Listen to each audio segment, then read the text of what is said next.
Hi hello welcome to Kiran TV news. మనతో పాటు ప్రముఖ రాజకీయ సామాజిక విశ్లేషకులు చంద్ర శ్రీనివాస్ గారు ఉన్నారు. ఆంధ్రప్రదేశ్ తెలంగాణలో ప్రస్తుతానికి చిరంజీవి గారి ఫ్యాన్స్ అందరూ కూడా తీవ్ర ఆగ్రహంతో ఉన్నారు. మనందరికీ తెలుసు, మొన్న అసెంబ్లీలో జరిగినటువంటి కొన్ని మాటలు ఇప్పుడున్నటువంటి పరిస్థితికి అయితే దారితీసాయి. అసలు చిరంజీవి గారి ఫ్యాన్స్ కావచ్చు లేదా జనసేన పార్టీకి సంబంధించి దీన్ని ముఖ్యంగా ఎలా తీసుకోబోతున్నారు? చిరంజీవి గారి ఫ్యాన్స్ చాలా సీరియస్గా తీసుకున్నట్టుగా కనిపిస్తుంది. అసలు ఇప్పుడు ఇంత సీరియస్గా తీసుకోవడానికి గల కారణాలు ఏంటో తెలుసుకుందాం. సార్ నమస్తే. నమస్కారం అండి. సార్, చిరంజీవి గారు కావచ్చు, చిరంజీవి గారి ఫ్యాన్స్ కావచ్చు, చాలా చాలా చాలా తక్కువగా వాళ్ళు అంత అగ్రెసివ్గా కనిపించరు. ఎన్నిసార్లు ఎన్ని మాటలు అన్నా కూడా చాలా కూల్గానే ఉంటారు. చాలాసార్లు చిరంజీవి గారు చెప్పారు, ప్రతిసారి నేను సాఫ్ట్ కార్నరు, నేను ఎవరైనా ఏదైనా సరే అనొచ్చు అని. కానీ ఇప్పుడు ఎందుకు బాలకృష్ణ గారు మాట్లాడినటువంటి మాటలు నిజంగానే అది అసలు 100% తప్పే. అసెంబ్లీ వేదికగా అలాంటి మాటలు మాట్లాడడం ఎందుకని ఇంత అగ్రెసివ్గా తీసుకున్నారు? కొంచెం ఏమన్నా యాక్టివ్ అయ్యారని అనుకోవచ్చా? ఇప్పుడు సహనానికి ఏదైనా ఒక హద్దు ఉంటుంది. డెఫినెట్గా. ఇప్పుడు చిరంజీవి గారు ఎప్పుడు కూడా చెడు చెవులో చెప్పండి, మంచి 10 మందిలో చెప్పండి అంటాడు. ఆయన అలానే ఉంటాడు. ఆయన ఎవరో హార్ష్గా మాట్లాడు కాబట్టి అందరికీ సాఫ్ట్ కార్నరు, ప్రతి ఒక్కళ్ళు ఆయన టార్గెట్ చేస్తుంటారు. కానీ ఎవరిని నొప్పించిన మనసు ఆయన మనసు వెన్న కాబట్టి వీళ్ళ ఆటలు సాగుతూ ఉన్నాయి. ఆయన పార్టీలోకి వచ్చారు, వెన్నుపోటు పొడిచారు, జెండా పీకేస్తాను, ప్రజారాజ్యాన్ని నిర్వీర్యం చేశారు. అవన్నీ కళ్ళతో చూసిన వ్యక్తి పవన్ కళ్యాణ్ గారు. తన అన్నని ఎలా ఇబ్బంది పెట్టారు, ఎందుకు పార్టీ మనం పెట్టకూడదు, సోషల్ జస్టిస్ ఎందుకు మనం తేకూడదని చెప్పేసి జనసేన పార్టీని పెట్టి దశాబ్దమైన పోరాటంలో అధికారంలో వచ్చేట్ చేయగలిగాడు. అన్న దమ్మున్నోడు, గట్స్ ఉన్న వ్యక్తి, ఏకైక వ్యక్తి పవర్ స్టార్ పవన్ కళ్యాణ్ గారు. ఎక్కడ గెలుపు చూడని ఆ వ్యక్తి దశాబ్దం పైన పార్టీ నడపడం అంటే మామూలు విషయం కాదు. తన సినిమాలు తీసే డబ్బులతో చేశాడు. తన బిడ్డలు డిపాజిట్లు తీసి 34 కోట్లు కౌలు రైతులకు ఇచ్చాడు. ఎంత దాన ధర్మాలు అంటే కర్ణుడు మనం చెప్పుకున్న చరిత్రలో అభినవ కర్ణుడిగా మనం పవన్ కళ్యాణ్ గారిని చూడవచ్చు. అదే అనేక ఇంటర్వ్యూలు మనం 100 ఇంటర్వ్యూలు చేస్తాం. పవన్ కళ్యాణ్ గారి వ్యక్తిత్వం, పవన్ కళ్యాణ్ గారితో తన అన్నని అవమానించిన ఏదైతే రాజకీయాలు ఉన్నాయో ఆ రాజకీయాలను సక్సెస్ చేసి చూపించాడు. పలు సందర్భాల్లో చిరంజీవి గారు కూడా నేను సాధించలేనిది మా తమ్ముడు సాధిస్తాడు, ఆ సీట్లో కూర్చుంటాడు, ఏ రోజుకైనా ముఖ్యమంత్రి అవుతాడని చెప్పిన వ్యక్తి. మరి అటువంటి చిరంజీవి గారిని ఇప్పుడు ఆంధ్రప్రదేశ్లో అధికారం రావడానికి కారణమైన పవన్ కళ్యాణ్ గారి అన్నగారు చిరంజీవి గారు. ఈ మెగా అభిమానుల ఆశీస్సు లేకపోతే ఇప్పుడు కూటమి అధికారంలో వచ్చేదా? హిందూపూర్లో బాలకృష్ణ గెలిచేవాడా అనేది చాలా మంది ప్రశ్నిస్తున్నమాట. ఇప్పుడు చాలా రోజుల తర్వాత కంటిన్యూగా నువ్వు అధికారాలకి ఎమ్మెల్యేలు పోటీలు జరిగినా, సాంస్కృతిక కార్యక్రమాలు జరిగినా వాళ్ళందరూ పాల్గొన్నారు. కానీ ఈయన ఎప్పుడు పాల్గొండు, షూటింగ్లు బిజీ. ఎంత షూటింగ్ బిజీ అయినా హిందూపురం ప్రజలు గెలిపించింది ఎవరు? హిందూపురం ప్రజలు ఎన్టీ రామారావు గారు అభిమానంతో గెలిపించారు. తెలుగుదేశం, జనసేన, బీజేపీ కలిస్తే గెలిచాడు ఆయన. ఆ లెగసీ కంటిన్యూ అవుతా ఉంది. అటువంటిప్పుడు మీకు ఎంత బాధ్యతగా అసెంబ్లీ అంటే దేవాలయం లాంటిది. రాయలసీమ ప్రజల దాహార్దిని తీర్చడం కావచ్చు, పరిశ్రమలు తీసుకురావడం కావచ్చు, ఆంధ్రప్రదేశ్ ప్రజల కోసం నువ్వు ఏదైనా మాట్లాడు, హర్షిస్తారు. మీరు రాక వచ్చి రావడంతోనే కామినేని ఏదో మాట్లాడాడని చిరంజీవి గారు నిలబడ్డాడని చెప్పాడు. నీకు దాన్ని కూడా తీసుకోకపోతే ఎట్లా? ఎవడు ఆయన ఎదిరించారా అని చెప్పి మాట్లాడుతాం. గౌరవనీయులు జగన్మోహన్ రెడ్డి గారిని కూడా మాజీ ముఖ్యమంత్రి అండి ఆయన. అవునండి, ఆయన గౌరవించాలా. వాళ్ళు మాట్లాడారు కదా అని. ఇప్పుడు సైకోగాడు అంటాం ఏంటి? ఇప్పుడు నువ్వేం మాట్లాడావు? ఇప్పుడు బోండమ్మ ఏం మాట్లాడు? మొన్న పవన్ కళ్యాణ్ గారు తక్కువగా చేసి మాట్లాడు. ఇప్పుడు నువ్వు మాట్లాడావు. ఇప్పుడు ఇట్లా మాట్లాడుకుంటూ పోతే పవన్ కళ్యాణ్ గారికి కన్న కళలు 15 సంవత్సరాలు ఈ కూటమి ఉంటుంది, చంద్రబాబు నాయకత్వంలో పనిచేస్తామన్నది ఎలా నెరవేరుద్ది అనేదే సామాన్య మానవుల ప్రశ్న. ఇకపోతే మీరు అన్నట్టు సహనానికి అర్థం ఉంటుంది. నోరుందగానే ఇష్టం వచ్చినట్టు మాట్లాడటానికి బాలకృష్ణ గారికి అది మంచి పద్ధతి కాదు. ఆ యాటిట్యూడ్ మంచిది కాదు. ఇప్పుడు నువ్వు అంత దమ్ము ధైర్యం ఉంటే ఆ రోజు ఇండస్ట్రీ కోసం చిరంజీవి గారు వెళ్ళారు కదా, తల్లి లాంటి పాత్రలో ఉన్నారని ఆయన ప్రార్థించి అడిగాడు కదా, మరి మీరు ఎందుకు వెళ్ళినా? అప్పుడు మాత్రం వెళ్ళరు. మీ అఖండ సినిమా కలెక్షన్స్ పెంచుకోవడానికి మాత్రం ఫోన్ చేసి పేరు నన్ను అపాయింట్మెంట్ తీసుకో, అది ముహూర్తం ద్వారా. ఆయన చెప్తున్న మాట మనం చెప్తుంది కాదు. మరి దీన్ని ఏమనాలా? అంటే నీ స్వార్థం కోసం, నీ వ్యక్తిగత ఇమేజ్ కోసం నువ్వు జగన్మోహన్ రెడ్డి కలుస్తావు. సినిమా పరిశ్రమ అభివృద్ధి కోసం చిరంజీవి గారి లాగా అందరూ వెళ్తే ఆయన దగ్గరికి ఆయన వెళ్ళి కలవటం తప్ప వ్యంగ్యంగా మాట్లాడని ఒక లెటర్ రిలీజ్ చేశాడు చిరంజీవి గారు. చిరంజీవి గారు మారాలి. నిన్న కూడా ఒక ఇంటర్వ్యూ చేయడం జరిగింది. అంత సౌమ్యంగా ఉంటారు, పనికిరాదు. సౌమ్యంగా ఉన్నాడు కాబట్టి ఆయన ఫ్యామిలీలో ప్రతి అంశంలోనూ చిరంజీవి గారే సాఫ్ట్ టార్గెట్ అవుతారు. కాబట్టి ఇప్పటికీ మెగాస్టార్ అభిమానులు ఒక్క తాటిపై నిలిచారు. తాట తీస్తాం మా చిరంజీవికి వస్తాం, క్షమాపణ కోరపోతే ఇది చాలా దూరం వెళ్తుంది అన్నారు. ఇవన్నిటి ఏంటంటే ఒకవైపు చంద్రబాబు నాయుడు గారు కూడా అయోమయం. మొన్న జూనియర్ ఎన్టీఆర్ తిట్టిన యార్లగడ్డ ఎమ్మెల్యే గారు అనంతపురంలో, అదొక వివాదాస్పదం.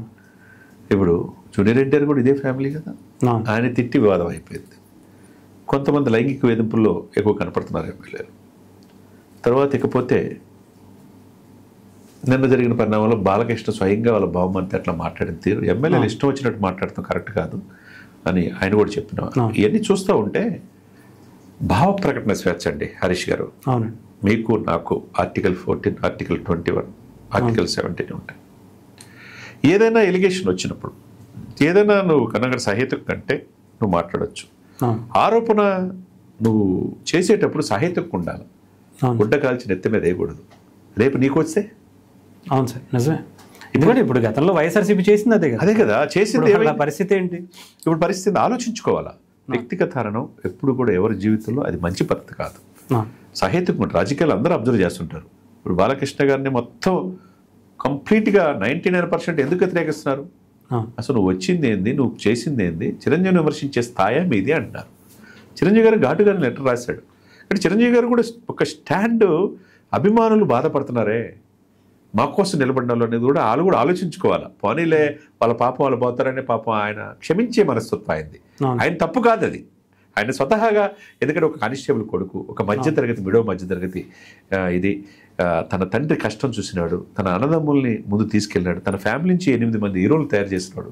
సక్సెస్కి చిరునామా ఆయన ప్లేస్ ఇప్పటికీ ఎప్పటికీ ఎవరూ భర్తీ చేయలేదు. అది అందరికి తెలుసు. ఆ కుటుంబం ప్లేస్ కూడా ఇంచుమించు లేకుండా సినిమా ఇండస్ట్రీ. ఇప్పుడు చిరంజీవి వెళ్ళిపోయాడు రాజకీయాల్లోకి అనుకున్నాడు, ప్రజారాజ్యం. తర్వాత పవన్ కళ్యాణ్ ఉన్నాడు, పవన్ కళ్యాణ్ వెళ్ళిపోయాడు రాజకీయాల్లోకి ఉన్నారు. మళ్ళా వాళ్ళ సీట్లు మహేష్ బాబు ఎందుకన్నారు? సార్ చిరంజీవి గారి ప్లేస్ మీదే నెంబర్ 1 అంటే, no first number 1 last number 1 కూడా చిరంజీవి గారు అన్నాడు. వాళ్ళకి తెలుసు మూలాలు ఏంటనేది. ఇప్పుడు సినిమా 71 సంవత్సరాల వయసులో ఆయనలాగా డ్యాన్స్ చేయమనండి, వెళ్ళని ఆయనలాగా ఫైట్ చేయమనండి, ఆయనలా ఆహభావాలు పండించమనండి. అది చేయకపోగా మేమే అనే అహం ఎప్పుడైతే నీలో తాండవేస్తుందో, ఇది గతంలో కూడా జరిగింది సార్. అప్పుడే బ్లడ్ వేరు, ఈ బ్లడ్లు బాయిళ్ళు. ఇప్పుడు జనసేన కార్యకర్తల్ని మాట్లాడతాం, కాపు సామాజిక వర్గాన్ని మాట్లాడతాం, ఇవన్నీ కూడా ఏంటంటే చేతులారా సెల్ఫ్ గోల్, స్వయంకృత అపరాధం, అధికారం కోల్పోవటానికి దారితీస్తుంది. ఇది చంద్రబాబు నాయుడు గారు గ్రహించాలా. తన మామ అన్న మాటలు లోకేష్ గారు కూడా స్పందించాలా. ఎవరినన్నారు ఇక్కడ? నీ కుటుంబం, నీ యొక్క రాజకీయ పార్టీ దారుణమైన పరిస్థితుల్లో ఉండి సాక్షాత్తు పార్టీ అధినేత చంద్రబాబు నాయుడు గారిని 52 రోజులు జైల్లో వేస్తే ఎవరు లేని సమాజంలో అన్కండిషనల్గా సపోర్ట్ చేసిన పవన్ కళ్యాణ్ గారు అన్ననన్నారు అనేది. తననన్నను తట్టుకోగలరు కానీ తన అన్న అంటే ఒక మాట తట్టుకోలేడు. ఇక్కడ తండ్రి లాంటి వ్యక్తి, ఆయన్ని మీరు విమర్శిస్తారా?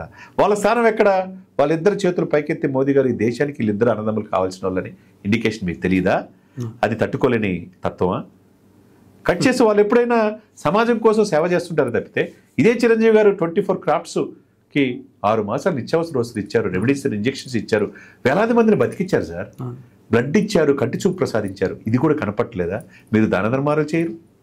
మీరు ఏదో ఒకటి మేమే మా తప్పితే ఎవరు లేరు అని చెప్పి మాట్లాడే తీరు ఏదైతే ఉందో వైసీపీ వాళ్ళు విమర్శిస్తున్నారుగా, వాళ్ళకి సమాధానం చెప్పమనండి. మరి ఎందుకు ఈ 5 సంవత్సరాల్లో మీ వాయిస్ ఎందుకు లేగవలా? ఇప్పుడే అసెంబ్లీలో అట్లా మాట్లాడుతూ సహేతుకం కాదు అనేది అందరి నోట మాట. కాబట్టి ఇది ఎక్కడికైనా ఫుల్ స్టాప్ పడాలంటే చంద్రబాబు నాయుడు గారు చొరవ తీసుకొని చెప్పాలా. అభిమానులు కూడా ఇబ్బంది పరిస్థితి, బాలకృష్ణ కూటమికి ఇబ్బంది పరిస్తే ఇది చేతులారు చేసుకోవటమే స్వయంకృత సెల్ఫ్ గోల్ అంటారు. సెల్ఫ్ గోల్ అయితే ఎవరు తీసుకుని గొంతులు వాళ్ళు పడతారని. ఇప్పుడు 2014 అనుభవం వ్యక్తి రాష్ట్రానికి ముఖ్యమంత్రి కావాలని చెప్పి సాక్రిఫైస్ చేసింది ఎవరు? పవన్ కళ్యాణ్ కాదా? 2019 విడిగా పోటీ చేస్తే మీరు ఓడిపోయింది తెలియదా మీకు? జగన్ అధికారంలో వచ్చింది. 2024లో ఓటు చెల్లకుండా రాజకీయం చేద్దామని మళ్ళా అధికారంలో తీసుకొచ్చి ఆయన ముఖ్యమంత్రి కావాలని జనసేన మెగా అభిమానులు కోరుకున్నా కాకుండా అనుభవం ఉన్న వ్యక్తి రాష్ట్రానికి కావాలని చంద్రబాబు నాయుడు చేసింది ఎవరు? పవన్ కళ్యాణ్ గారు కాదా? పట్టుమని 2 సంవత్సరాలు కూడా కాకముందే మీరు ఏంటి ఇది? మొన్న బోండవమ్మ, నిన్న బాలకృష్ణ, ఇక రేపెవరు? అంటే ఇది కంటిన్యూ అవ్వకూడదని చెప్పి నాకు తెలిసి మెగా ఫ్యాన్స్ రేపు పొద్దున్న ధర్నా అని కూడా డెఫినెట్ గా మెగా అభిమానులకి సార్ ఎవరు ఆయన చెప్పాల్సిన అవసరంలా. ఏ జన్మలోనో ఆయనకు రుణపడి ఉన్నారన్నట్టే ఉంటారు అభిమానులు ఎవరైనా. అవును. ఆయన చూసి ఎదిగేవాళ్ళు. ఈరోజు ప్రపంచవ్యాప్తంగా ఉన్నారు. ఆయన ఒక మాట అంటే తట్టుకోలేరు. ఆయన వ్యక్తిగత దోషం చేసి తట్టుకోగలరు. తట్టుకుంటారా? తట్టుకోలేరు. కాబట్టి ఆలోచించుకోవాలా, విఘ్నత ఎక్కడైనా ఇది తప్పు ఎక్కువ జరగకుండా. అభిమానులు వాళ్ళ సత్తా చూపిస్తారంటారా సార్? వాళ్ళ డెఫినెట్గా ప్రజాక్షేత్రంలో వీళ్ళు నిరసనలు ఎదుర్కోవాలా. రేపు హిందూపూర్లో మళ్ళీ బాలకృష్ణ గెలిచే పరిస్థితి ఉండదు వాళ్ళు పెట్టుకుంటే, వాళ్ళతో పెట్టుకుంటే. అంతే కదా సార్? మిత్రధర్మం పాటించాలి. మిత్రధర్మం ప్రకారం పవన్ కళ్యాణ్ ఏమన్నాడు చంద్రబాబు నాయుడు గారు, నాతో నా వెనక పవన్ కళ్యాణ్ గారు, నాతో పవన్ వల్లే ఈరోజు రాజకీయాల్లో వచ్చారని చెప్పేసి ప్రతి కార్యాలయంలో ఆయన పుట్ట పక్కన పుట్ట ఉంటుంటే మీరేంటిది వాళ్ళను విమర్శిస్తే ఏమైనా వస్తుందా మీకు? కాదు కదా. కాబట్టి ఈ వ్యక్తిగత విమర్శలు మానుకుంటే కూటమి నాయకత్వం వహించే ఇది కూటమి 15 సంవత్సరాలు కావాలన్న పవన్ కళ్యాణ్ ఆకాంక్ష, చంద్రబాబు ఆకాంక్ష నెరవేరాలంటే ఇది పులి స్టాప్ పడాలి. బాలకృష్ణ గారు సారీ చెప్పాల్సింది. నిజంగా సార్, ఇది కూడా చిరంజీవి గారి ఫ్యాన్స్ కూడా ఒక మంచి మూమెంట్ తీసుకున్నారు సార్. ఇది ఇక్కడతో ఆగాలి. ప్రతిసారి మీరు ఏది మాట్లాడితే అది మాట్లాడితే మేము పట్టించుకోవాలి అంటే ఏమనలే అంటే ఎట్లా? దేనికోదానికి సహనానికి అద్దు ఉంటుంది కదా. ఎవరు పడితే వాళ్ళు వస్తారు, ఏది పడితే అది అనేస్తారు, వెళ్ళిపోతారు. ఇది ఇంతటితో పులి స్టాప్ అయితేనే మంచిది. అది చంద్రబాబు నాయుడు గారికి ఉన్న అపారమైన అనుభవం, లోకేష్ గారికి ఉన్న పరిణితి. దీన్ని ఎక్కడ పులి స్టాప్ పెడతారో వాళ్ళ చేతిలో ఉంది. ఇక్కడ మీరేమన్నా కానీ కాము ఉండండి, మనం కూటమితో ఉన్నామని చెప్పేసి పవన్ కళ్యాణ్ గారు చెప్పబట్టి కొద్దిగా కాముగా ఉంటారు జనసేన. అట్లానే మెగా అభిమానులు ఉంటారు. అదేవిధంగా జనసేనలో కూడా రోజు రోజుకి ఇదైపోతుంది ఎక్కువగా వీళ్ళ యొక్క వ్యవహార శైలి. ఈ బాసిజం అనేది పనికిరాదు. ఈరోజు పవన్ కళ్యాణ్ గారు లేకపోతే ఆంధ్రప్రదేశ్లో అధికారంలో వస్తుందా చెప్పండి హరీష్ గారు? మూలాలు మర్చిపోకూడదు. మూలాలు మర్చిపోతే పతనం స్టార్ట్ అవుతుంది. ఏదైనా కానీ ఇది పులి స్టాప్ పెట్టాల్సిన బాధ్యత అటు బాలకృష్ణకి, ఇటు చంద్రబాబు నాయుడు గారికి, వాళ్ళ అల్లుడు లోకేష్కి, ఈ ముగ్గురికి మాత్రమే ఉన్నది. Right sir, thank you sir.